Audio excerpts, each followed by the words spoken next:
അസ്സലാമു അലൈക്കും വറഹ്മത്തുള്ളാഹി. അൽഹംദുലില്ലാഹി റബ്ബിൽ ആലമീൻ. വസ്സലാത്തു വസ്സലാമു അലാ അഷ്റഫിൽ മുർസലീൻ വഅലാ ആലിഹി വസഹ്ബിഹി വസല്ലം. അവ്വലു മൻ ആമന ബിഹി അബൂബക്കർ. ആദ്യമായി റസൂൽ കരീം സല്ലല്ലാഹു അലൈഹി വസല്ലം തങ്ങളെ കൊണ്ട് വിശ്വസിച്ച് അബൂബക്കർ റളിയല്ലാഹു അൻഹു. അബൂബക്കറും ഫിൽ ജന്ന. അബൂബക്കർ റളിയല്ലാഹു അൻഹു സ്വർഗ്ഗത്തിലാണ് എന്നാണ് സയ്യിദുനാ റസൂൽ കരീം സല്ലല്ലാഹു അലൈഹി വസല്ലം തങ്ങൾ പറഞ്ഞു.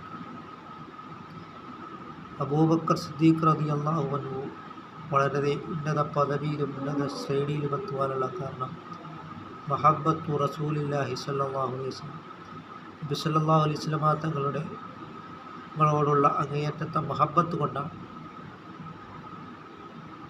ഇസ്രാ മിഅ്റാജിൻ്റെ സമയത്ത് ഖുറൈശികൾ നബി സല്ലല്ലാഹു അലൈഹി വസല്ലം തങ്ങളെ പറ്റി അതിമോശമായിട്ട് പറയുകയുണ്ടായി. മുഹമ്മദ് ഇങ്ങനെ പറയുകയാണ്, അള്ളാഹുവിനെ കണ്ടു എന്നും ഏഴാനാകാശത്ത് പോയി എന്നും എന്നിങ്ങനെയെല്ലാം പറഞ്ഞപ്പോൾ അബൂബക്കർ റളിയല്ലാഹു അൻഹു ഇത് കേൾക്കുകയുണ്ടായി. അപ്പോൾ അബൂബക്കർ റളിയല്ലാഹു അൻഹു പറഞ്ഞത്, മുഹമ്മദ് അങ്ങനെ പറഞ്ഞിട്ടുണ്ടുവെങ്കിൽ അത് ഞാൻ വിശ്വസിച്ചു എന്നാണ്. അങ്ങനാണ് അബൂബക്കർ റളിയല്ലാഹു അൻഹുവിന് സിദ്ദീഖ് എന്ന് പറയുന്നതായ പേര് കിട്ടുവാനുള്ള കാരണം. അതുകൊണ്ട് നാമും ഈ പ്രപഞ്ച സൃഷ്ടിപ്പിന് കാരണക്കാരനായ സയ്യിദുനാ മുഹമ്മദ് റസൂലുള്ളാഹി സ്വല്ലല്ലാഹു അലൈഹി വസല്ലം തങ്ങളെ നാം കൂടുതൽ മഹബ്ബത്ത് വെക്കുകയും അവിടുത്തേക്ക് വേണ്ടി ധാരാളം സ്വലാത്തുകൾ നാം വർദ്ധിപ്പിക്കുവാനും നാം ശ്രമിക്കും.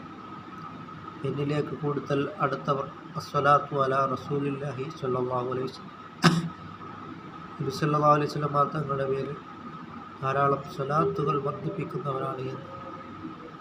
അതുകൊണ്ട് നാം മൻ സ്വല്ല അലൈഹി അശറ സലവാത്ത്, നബി സല്ലല്ലാഹു അലൈഹി വസല്ലം തങ്ങളുടെ പേരിൽ ഒരു സ്വലാത്ത് ചൊല്ലിയാൽ 10 സ്വലാത്ത് ചൊല്ലിയതായ പുണ്യമാണ് അല്ലാഹു തആല നമുക്ക് ലഭിക്കും.